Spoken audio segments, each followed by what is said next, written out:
Hello and welcome again to the Bench Report, where we discuss recent debates and briefings from the benches of the UK Parliament. A new topic every episode. You're listening to Amy and Ivan. So today we're getting into what is really a pitched battle between the vineyards and the exchequer. Exactly. We're going to examine the recent debate on UK alcohol duty, focusing on how it hits our own wine and spirits sector. It's a real conflict between economic sustainability and, of course, public health goals. It is. And what's interesting is how big this sector is, even though it's, a relatively quiet one. It's a genuine economic powerhouse. Absolutely. We're talking about a 76 billion contribution to economic activity back in 2022. It sustains something like 400,000 jobs. And that context makes the tax situation even more striking. Over 60% of what you pay for a bottle of wine is tax. It's an enormous burden. The UK's duty alone is £2.44 a bottle. Which puts us where, globally? That's the third highest in the world. Yeah. And to put that number in perspective for everyone listening, you just have to look at our neighbors. France, for instance. France is 2 pence. Just 2 pence in excise duty. And Spain, 0. Nothing at all. That's an incredible contrast. It is, especially when you remember that 99% of the wine we drink here is imported.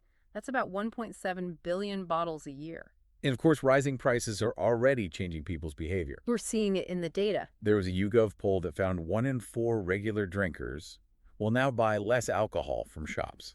And wine sales by volume are already down 7% in pubs and restaurants. And this sales drop is being made worse by, the administrative headache that came in with the 2023 duty reform. This is the new strength-based system. Yes, the government moved to taxing alcohol by its volume, the ABV, in these tiny 0.1% increments. Which gets to the real heart of the problem for wine producers, doesn't it? It does. I mean, wine is an agricultural product. Its strength changes naturally with the weather, the sun, the specific vintage. You can't just engineer it to hit a perfect 12.5% ABV. You can't. It creates this massive administrative burden for producers and retailers. It's totally impractical. And it also creates this massive unfairness for our own domestic producers. It really does.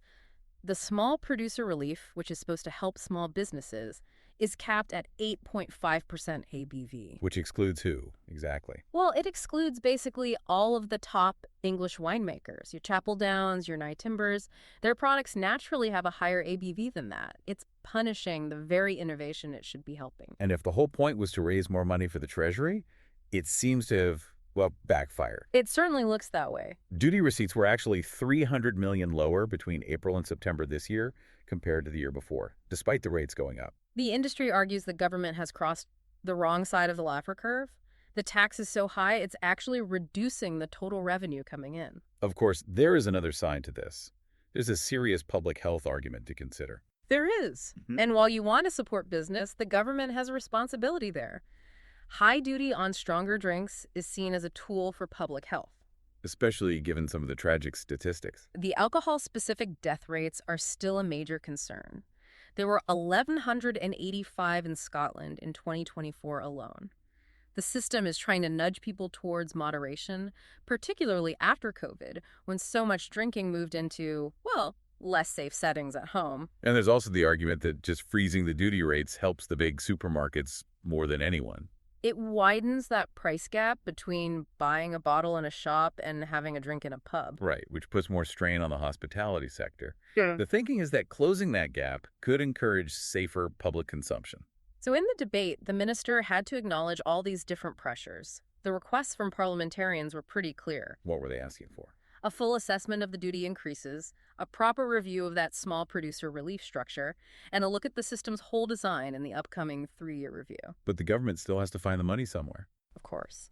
And the minister pointed out that a simple duty freeze would cost the exchequer around $440 million. So finding that balance is incredibly difficult.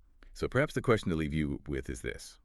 Is the cumulative burden of all this tax and regulation putting our small, innovative, family-run UK businesses, like our vineyards, at a greater risk than the Treasury's need for revenue can really justify? Ask it.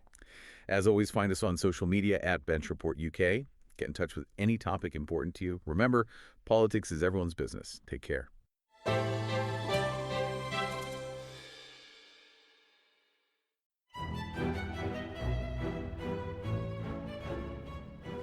Hello there. This is Tom, the producer of The Bench Report. Listener suggestions are vital to my mission of making politics more accessible and accountable. So, if you have an issue that's really important to you, personally or professionally, and want to know what those in power are doing about it, please get in touch via email or via our socials at Bench Report UK. I'll grab another coffee and start scanning those parliamentary archives.